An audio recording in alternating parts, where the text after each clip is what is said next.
Good day, ladies and gentlemen, and welcome to AstroNova's first quarter fiscal 2023 financial results conference call. Today's conference is being recorded. I would now like to turn the conference over to David Calusdian, the company's investor relations firm, Sharon Merrill Associates. Please go ahead, sir. Thank you, Kyle. Good morning, everyone, and thanks for joining us. Hosting this morning's call are Greg Woods, AstroNova's President and CEO, and David Smith, Vice President and Chief Financial Officer.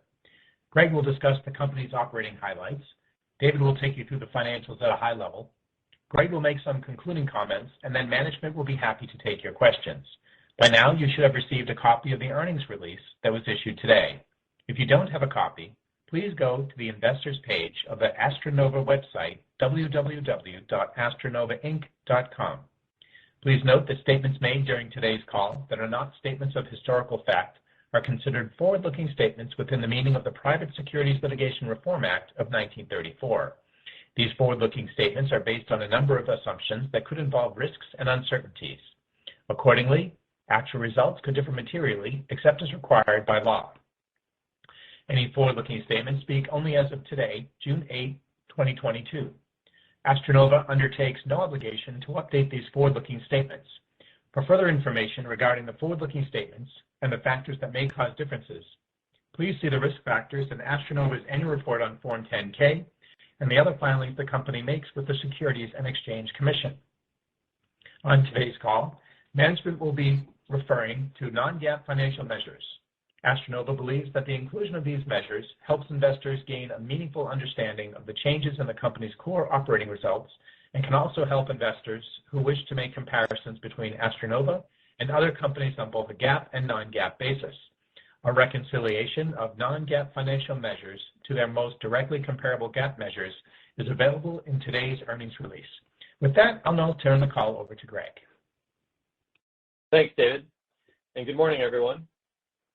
Despite the ongoing supply chain constraints and cost increases we faced during the first quarter, we were able to post modest increases in both revenue and operating income compared to last year's first quarter. Revenue was up 6.6% to $31 million, and operating income was up 4% to $764,000. Those supply chain impacts affected both segments of our business. In our product identification segment, where again this quarter several orders could not be fulfilled, resulting in lower segment revenue.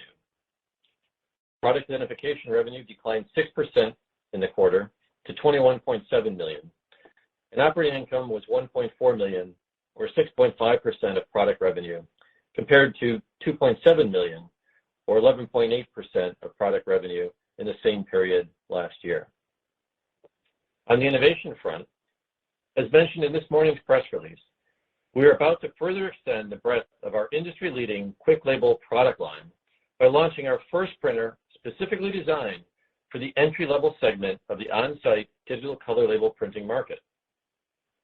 We've equipped this new printer with a large 7-inch color touchscreen, a unique feature for this category, and included ample internal image storage, making it extremely easy to use. It's also a highly affordable solution for smaller businesses, as well as larger enterprises that need to deploy multiple on-demand label printers at distributed locations throughout their facilities. This product significantly expands our addressable market to a new large class of customers, those looking for a sub-$5,000 printer solution. Turning to our test and measurement segment, first quarter revenue increased to $9.3 million, up 55% from the same period in fiscal 2022. Segment operating income also increased substantially, climbing to $1.9 million, or 20.6% of revenue, from $350,000, or 5.9% in the year-ago period. Our results continue to be bolstered by the ongoing gradual recovery in the commercial aviation market. Most of the rebound so far has occurred with the domestic single-aisle aircraft, and in particular the ongoing recovery of the 737 MAX production rate. We're also starting to see encouraging signs of growth in the long-haul dual-aisle aircraft segment.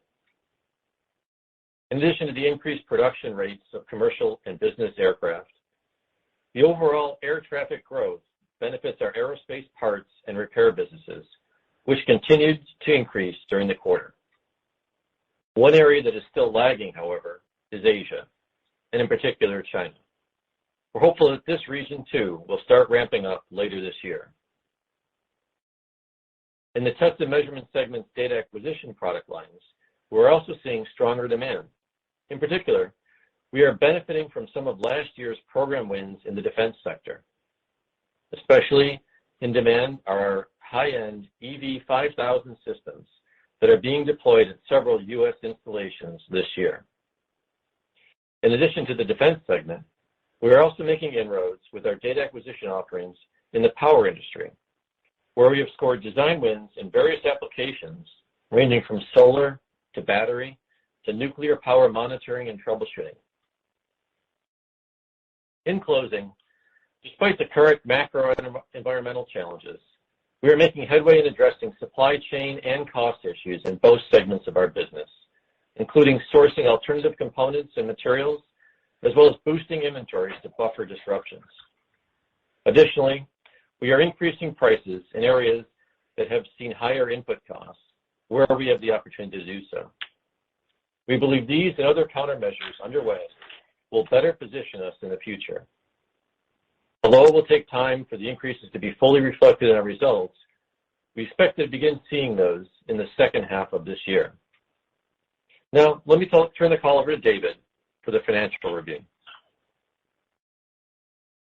Thanks, Greg, and good morning, everyone. I'm just going to emphasize a couple of key items and metrics from the income statement and balance sheet. We do plan to file our first quarter 10-Q later today. For segment revenue, product identification accounted for 70.1% of revenue in the first quarter, down from 79.4% a year earlier. Test and measurement was 29.9% of revenue compared with 20.6% in the same period of fiscal 2022. Gross profit was $10.6 million in the quarter, down 1.5% from the first quarter of fiscal 2022 last year. The gross profit margin decline of 2.8% to 34.6% was primarily due to increased input costs related to the supply chain disruptions affecting the T&M segment, particularly the aerospace business unit. While volume has trended higher in the aerospace industry as the aerospace industry has recovered, the challenging cost and supply chain environment is expected to persist in the near term. Hardware revenue was up $1.7 million, up 21.6% to $9.3 million, largely due to aircraft printer sales increases, but also the data acquisition products Greg talked about. Supplies revenue was $17.9 million, overall showing typical resilience, but down a modest 1.5% from Q1 of last year due to lower revenues for certain specialized consumables in the PI segment. Supply revenues were also impacted by certain supplier product shortages. Service and other revenue grew almost 17% in the quarter to $3.8 million, driven by increased parts and revenue activity in our aerospace business. Domestic revenue accounted for 63% of total revenue, up from 57% earlier, and conversely, international revenue totaled 37% of revenue, down from 43% last year. Operating expenses in the current quarter were $10.0 million, down a modest 1.9% year over year. Selling and marketing expenses were down 3.4% from the prior year to $5.9 million. This is primarily due to a decrease in the amortization expense. In last year's second quarter, we changed the amortization period for our aerospace intangibles. It's also due to decreases in certain third-party contract services and commission expenses, partly offset by employee wages and benefits and increased travel expenses as the pandemic restrictions have waned. General and administrative expenses were $2.5 million, up 9.2% compared with last year's first quarter, primarily due to increased payments to outside service providers. R&D expenses were $1.5 million. While this might seem like a notable 11.3% decline in the quarter year-over-year comparisons, it's primarily due to modest decreases in supplies and repairs expenses and shouldn't be interpreted as a change in philosophy or approach or indicative of full-year trend. R&D spending as a percentage of revenue was 4.9% in the first quarter of the year compared with 5.9% last year. Turning to the balance sheet. Cash and cash equivalents as of April 30th totaled $11.4 million. During the first quarter, we borrowed $3 million on our revolving credit to support domestic working capital and had $19.5 million available for borrowing under that facility at quarter end, and we think that's going to be sufficient to support our operating requirements, including capital expenditure commitments. Supply chain factors obviously affected both segments, and the challenging cost and supply chain environment is expected to persist in the near term. As Greg mentioned, part of our response has driven inventories higher, and as of the quarter end, they totaled $36.9 million, up 6.5% or $2.65 million from year end. Capital expenditures are down as we completed the large part of the NetSuite ERP implementation on November 1st. While we'll continue to devote some of our operating spending to optimizing the ERP system, the heavy lifting is over, and we expect CapEx to be significantly lower this year than last year or the prior 2 years for that matter. Before handing the call back to Greg, I want to let you know that in 2 weeks we'll be presenting and hosting one-on-one meetings at the East Coast Ideas Virtual Conference. If you are participating, we look forward to the opportunity to meet with you there. So now I'll turn the call back to Greg for closing comments. Thanks, David. While the near-term macroeconomic environment remains challenging, we are taking several measures to diminish those headwinds. The underlying fundamentals of our business remain strong, and we are encouraged by the momentum we are seeing in the test and measurement segment as the commercial aviation market continues its recovery, as well as the strong new product pipeline in our product identification segment. Now with that, David and I will be happy to take your questions. Operator? Thank you. Ladies and gentlemen, if you would like to ask a question, please signal by pressing star 1 on your telephone keypad. If you're using a speakerphone, please make sure your mute function is turned off to allow your signal to reach our equipment. Again, press star 1 to ask a question. We pause just for a moment to allow everyone an opportunity to signal.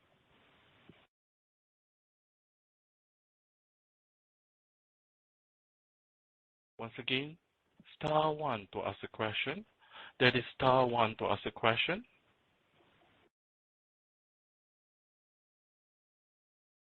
We take our first question from Tom Spiro with Spiro Capital. Your line is open. Please go ahead.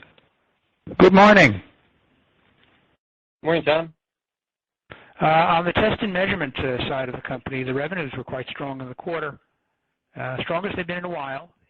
Were there sort of one-time transactions inflating that? Do you see that as kind of a sustainable level for the next several quarters? What does that portend? No, like I mentioned, Tom, it's mainly driven by kind of increases across the board in test and measurement.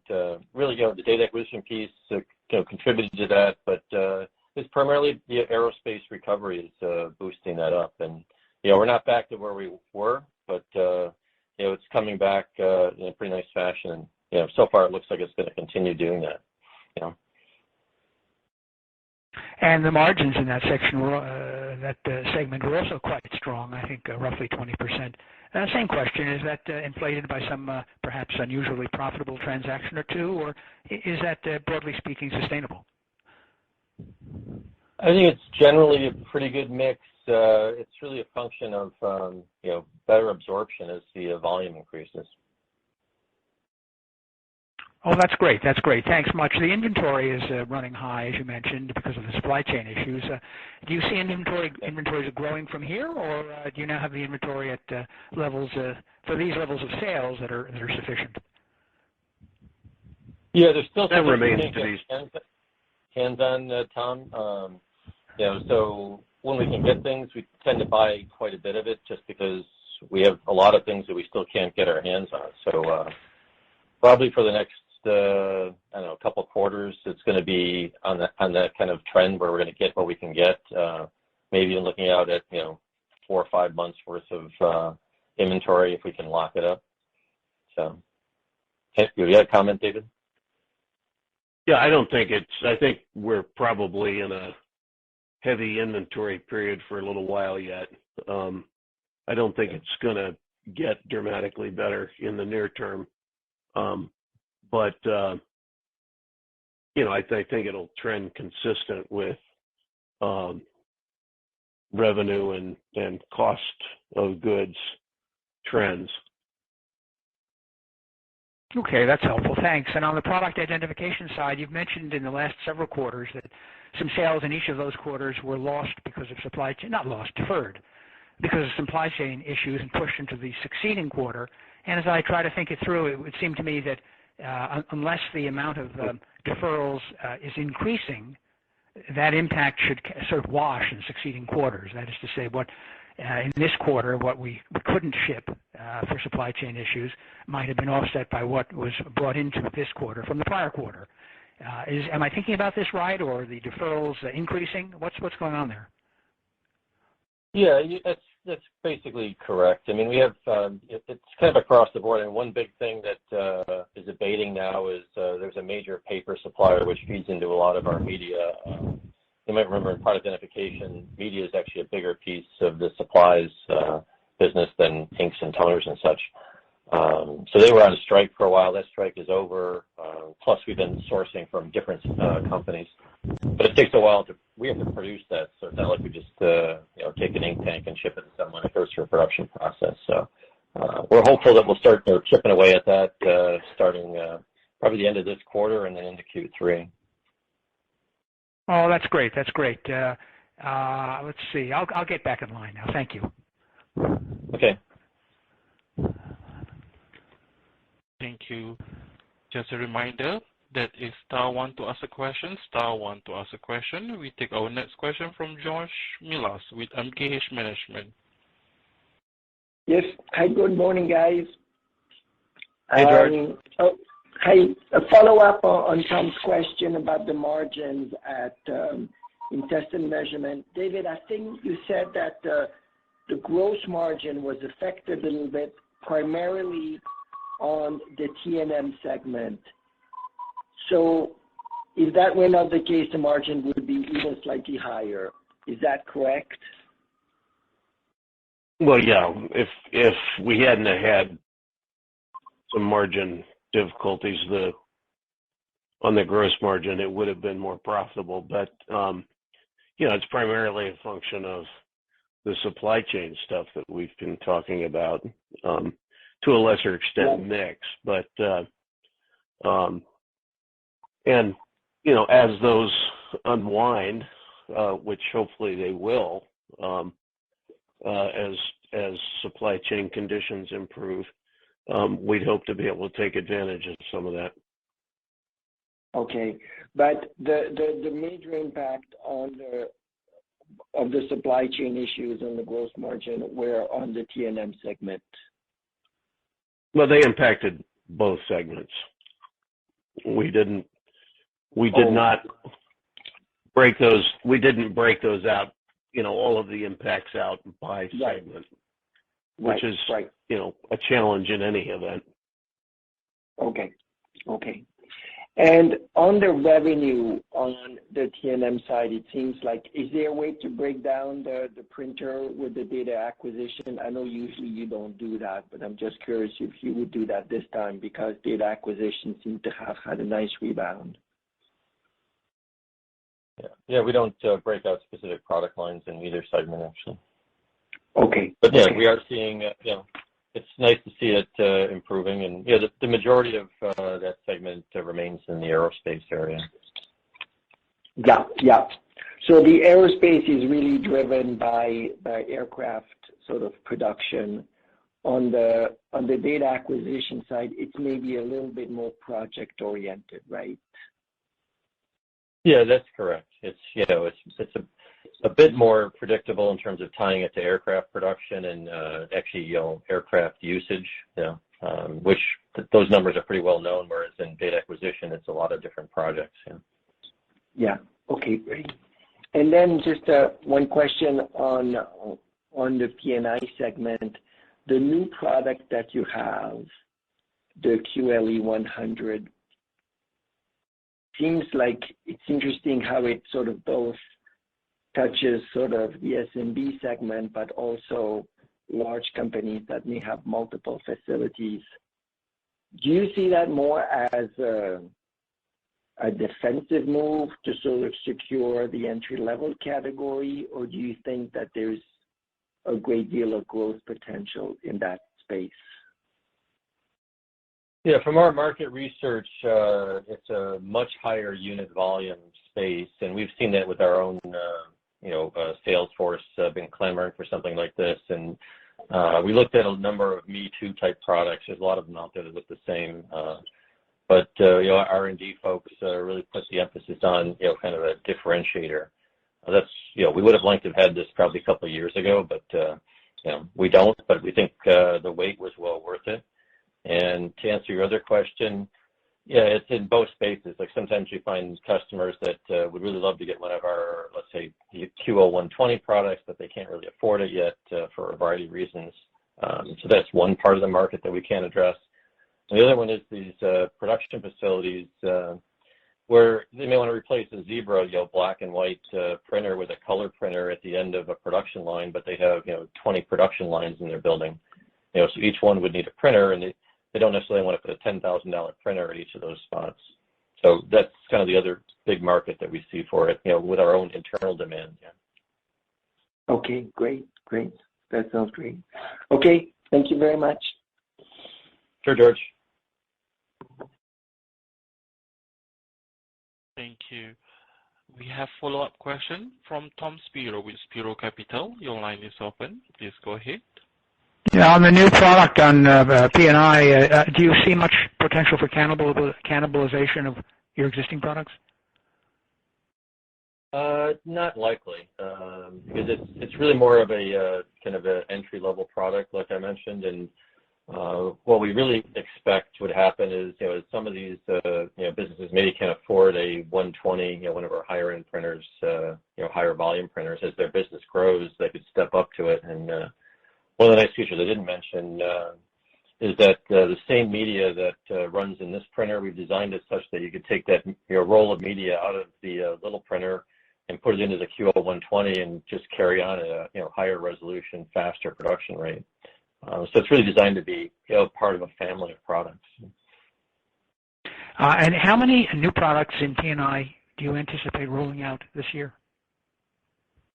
Like I mentioned at the beginning of the year, we're looking to do at least 2. So this is kind of 1, and it looks like 2, and it depends on production cycles and whatnot. Maybe there'll be another one beyond that, but at least 2 this year.